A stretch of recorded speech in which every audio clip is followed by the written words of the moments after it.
Pray always.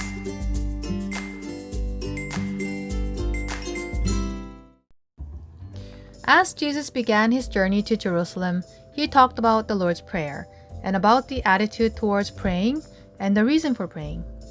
In today's text, he talks about praying once again as he nears the end of his travel. Jesus said to repeat the prayer. Jesus saw how many people stopped praying because they were filled with worries as they prayed. So Jesus said that we must always pray, and he gave us one story. There was a city. This story would have been impossible if it were in a small village where people knew each other so well, enough to tell what food was there in each other's homes. But in this city, people didn't know each other well. People with power believed in their own wealth and authority and lived their lives as they wanted. And here, there was a judge who didn't fear God and neglected the people. One day, a widow came to the judge and asked him to help her.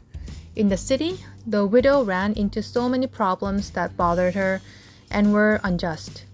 The only thing the widow could do was go and see the judge, but the judge refused her request.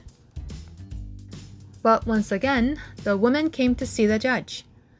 The next day and the next day, she returned with a desperate heart.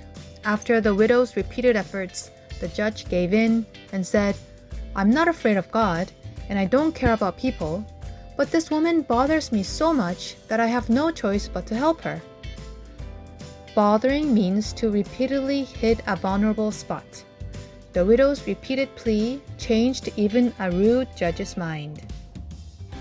Jesus questioned, if an unjust judge answered the request of a woman who bothered him, wouldn't God listen to our repeated prayers?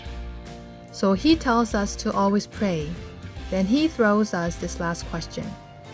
Would I be able to find anyone with faith on this earth when I return? People who pray are those who live a life that responds to Jesus' last question. I hope that we can always answer him by living a life of praying.